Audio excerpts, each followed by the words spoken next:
सिद्धक्रिया बाबाजी नमः।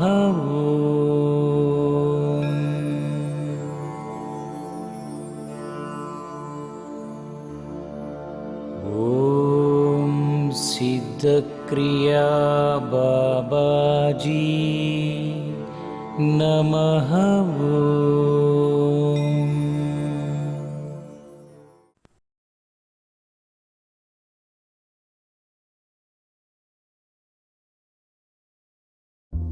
మనం కొన్ని ప్రశ్నలు వేసుకోవాలి మనల్ని మనమే.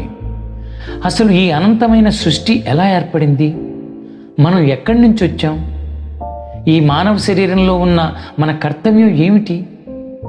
మన గమ్యం ఏది? ఈ ప్రశ్నలు మనం ఖచ్చితంగా మనకి మనం వేసుకోవాలి. ప్రతి వ్యక్తి కూడా తనకు తాను ప్రశ్నించుకోవాలి. క్రియాయోగ సాధన అంటే ఈ ప్రశ్నలని మనం వేసుకుని వాటికి సమాధానం మనం తెచ్చుకోవటమే. ఒక విచారణ, ఒక ఎంక్వైరీ కావాలి. ఇక్కడ పరిశోధన కావాలి. ఒకసారి ఆకాశంలోకి చూస్తే ఎన్నెన్నో నక్షత్రాలు, ఎన్నెన్నో కోట్ల నక్షత్రాలు కనిపిస్తాయి. ఎన్నెన్నో జీవులు, ఎన్నెన్నో ప్రాణులు, అసంఖ్యాకంగా ఎన్నెన్నో ఉన్నాయి అక్కడ. మనం చూస్తున్న సూర్యుడు కూడా ఒక చిన్న చిన్న నక్షత్రం లాంటి వాడే. ఆ సూర్యుని ఆధారం చేసుకుని గ్రహాలు, ఉపగ్రహాలు ఎన్నెన్నో పరిభ్రమిస్తున్నాయి, తిరుగుతూ ఉన్నాయి. ఈ బ్రహ్మాండం వెనుక సౌరమండలానికి సూర్యుడే ప్రాణం ప్రధానం. ఆ సూర్యుడి చుట్టూ అన్నీ తిరుగుతూ ఉన్నాయి. కాబట్టి మనం ఈ ప్రశ్నలు వేసుకుని మనం పరిశీలన మొదలు పెడితే ఒక్కొక్క అనుభవం దొరుకుతూ ఉంటుంది. ఆ పరిశీలన మార్గంలో ఆ సమాధానాలు మనకి అందుతూ ఉంటే కొంచెం కొంచెం మనకి అణువు మనకి అవగాహనకు వస్తూ ఉంటుంది. అప్పుడు మనకి ఎక్కడి నుంచి వచ్చాము, ఎక్కడికి వెళ్ళాలి, మళ్ళీ ఎలా ప్రయాణం చేయాలి ఆ మార్గానికి, ఇవన్నీ కూడా తెలియటమే నీలోకి నీ ప్రయాణం. నీ లోపలికి నువ్వు ప్రయాణం చేయటం అనేది చాలా ముఖ్యమైన అంశం. సృష్టి ఎక్కడి నుంచి వచ్చింది అనుకుంటే మనం సృష్టి అంతా కూడా ఎక్కడి నుంచి వచ్చింది అని ఆలోచిస్తే అవ్యక్తం నుంచి వచ్చింది. అవ్యక్త రూపమే పరమాత్మ భగవంతుడు. ఆయనకు ఒక కోరిక కలిగిందట. ఆయనకి ఒక కోరిక మొదలైంది. ఆ కోరిక కారణంగానే ఈ సృష్టి అంతా రూపం తీసుకుంది. అనంతకోటి బ్రహ్మాండాలుగా చెప్పుకుంటున్నామే, ఇవన్నీ రూపంగా మారాయి. ఒక రూపంగా ఇప్పుడు మనం దృశ్యంగా చూస్తున్నాం విశ్వాన్ని, ప్రపంచాన్ని. ఇదంతా ఆయన యొక్క సంకల్పం, ఆయన యొక్క కోరిక. ఆయన నుంచి బయటికి ఉద్భవించిన దాన్ని ఒక రేతస్సుగా, ఆ సంకల్పమే రేతస్సుగా మారింది, సృష్టిగా రూపొందిద్దుకుంది. అంటే పరమేశ్వరుడు ఇప్పుడు రెండయ్యాడు. ఒకటిగా ఉన్న పరమేశ్వరుడు రెండుగా మారాడు. అటు ఆ శక్తి పరంగా పరమేశ్వరుడు ఉన్నాడు, ఈ రూపంగా కూడా పరమేశ్వరుడు ఉన్నాడు. రెండు రూపాలు అయిపోయింది. ఈ ఆధునిక మోడర్న్ ఎడ్యుకేషన్లో నాలెడ్జ్ పరంగా చెప్పేది ఏమిటంటే ఒక విస్ఫోటనం జరిగింది అని చెప్తారు. సృష్టికి పూర్వం ఒక పేలుడు విస్ఫోటనం జరిగి ఆ బ్రహ్మాండం అంతా, ఒకటిగా ఉన్న బ్రహ్మాండం ఎన్నెన్నో అయిపోయింది, ఎన్నెన్నో నక్షత్రాలుగా మారిపోయింది, విడిపోయింది. అంటే అనంతకోటి సూర్యులు వచ్చారు. ఒక సూర్యుడి నుంచి అనంతకోటి సూర్యులు వచ్చేశారు. ప్రతి సూర్యుడిలో మళ్ళీ విస్ఫోటనం, గ్రహాలు వచ్చాయి.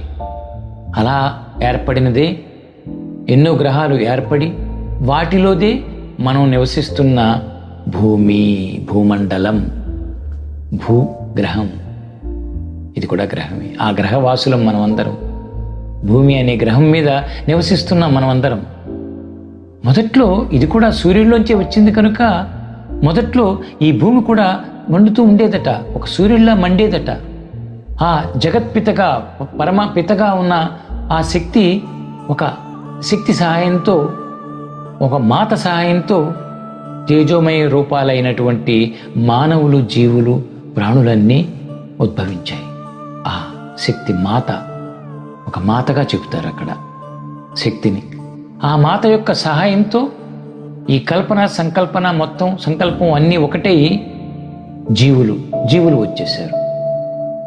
అలా సంకల్పంగా వచ్చిన వాళ్ళందరూ కూడా మెల్లిగా పరమపదం నుంచి, పరమాత్మ ఒడి నుంచి కిందకి దిగటం మొదలెట్టారు, భూమి మీదకు వచ్చారు. అప్పుడు వాళ్ళు రావటం వెళ్ళటం రెండూ జరిగేవట. మొదట్లో వాళ్ళు పైనుంచి కిందకి రావటం, మళ్ళీ వెళ్ళటం. ఆ ప్రాణులు, జీవులు, అప్పుడు ఉన్న జీవులందరూ కిందకు వచ్చి పైకి వెళ్ళటం జరుగుతూ ఉండేది. ఆ సూర్యుడి నుంచి భూమి దాకా, భూమి నుంచి మళ్ళీ ఆ సూర్యుడి దాకా వచ్చి వెళుతూ ఉండేవారట. ఇలా జరుగుతూ ఉంటే భూమి చల్లబట్టం మొదలైంది. ఈ వ్యక్తులు వస్తున్నారు, వెళుతున్నారు, రకరకాల క్రియలు జరుగుతున్నాయి. భూమి చల్లబడిపోతూ మెల్లిగా ఉండేది. ఆ జంటలుగా రకరకాల శరీరాలు వస్తూ వెళుతూ ఉండేవి. వాళ్ళకి ఆచ్ఛాదనం లేదు, ఆ ప్రాణులకి ఆచ్ఛాదనం లేదు. వాళ్ళు స్త్రీ పురుషులు జంటలుగా వచ్చి వెళ్ళటం జరిగేది. అలాగా సూక్ష్మ రూపాలుగా వచ్చి వెళుతూ ఉన్న ఆ శరీరాలు మెల్లిగా ఘనంగా మారిపోయాయి, ఘనీభవించేసి అవి స్థూల దేహాలుగా మారిపోయాయిట. వాళ్ళు జీవించే ఉన్నారు, స్థూలదేహంగా మారిపోవటం జరిగిపోయింది. కానీ వాళ్ళ లోపల ఉన్న జ్ఞానం, ఆ బ్రహ్మజ్ఞానం ఉంది లోపల. కానీ అది ఏమైపోయింది? నివురు గప్పినట్టుగా లోపలే ఉండిపోయింది. స్థూలదేహంగా మానవులుగా ఇలాగ మారిపోయాయి ఇవన్నీ కూడా. కనిపించడానికి వీళ్ళు ఘనీభవించినట్టు ఉన్నా, స్థూలంగా ఉన్నా బ్రహ్మజ్ఞానం ఎక్కడికి పోలేదు, లోపల ఉంది. కానీ ఉన్నట్టు తెలుసుకోలేని స్థితి అయిపోయింది ఈ స్థూలదేహం పరిస్థితి.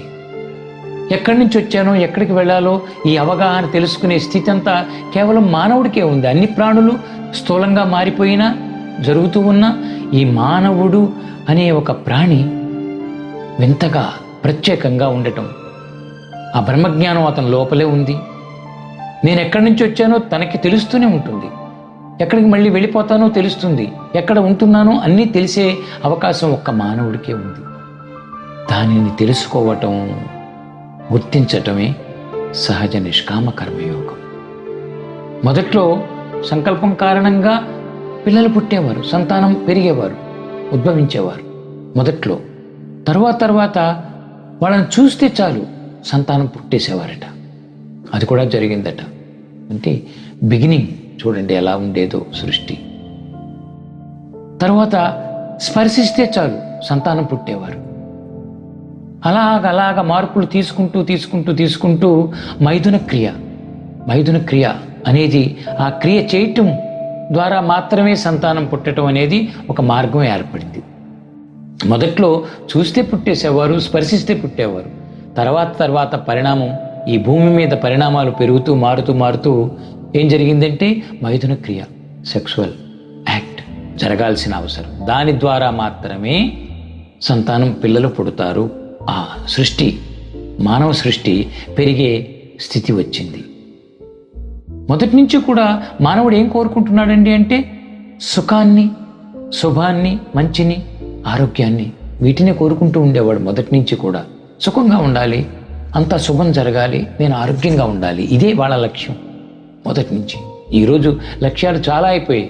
సుఖం అంటే డబ్బుతోటి ముడిపడింది, ఆస్తులతో ఉంది, కీర్తితో ఉంది అనుకుంటున్నారు. ఆ రోజుల్లో అలా కాదు. సుఖపడటానికి చాలా సులభం. నిజంగా సుఖపడటం అంటే చాలా సులభమైన మార్గం. మనం కోశాలు ఇవన్నీ పొందటానికి మనం చెప్పుకుంటాం. పంచకోశాలు, విజ్ఞానమయ కోశం, మనోమయ కోశం, ప్రాణమయ కోశం, అన్నమయ కోశం. ఇవన్నీ, వీటన్నిటి ద్వారా మనం గ్రహిస్తే అనారోగ్యాలు ఎక్కడి నుంచి వస్తున్నాయి? వీటన్నిటి ద్వారా వస్తున్నాయి. మన బాధలు ఉన్నాయి, బాధ, కష్టం అనుకుంటాము. ఇవన్నీ ఏమిటి? మన సంకల్పాలే, మన కోరికలే. వాటి వల్లే, అవే కారణం దుఃఖానికి, బాధకి, అనారోగ్యానికి.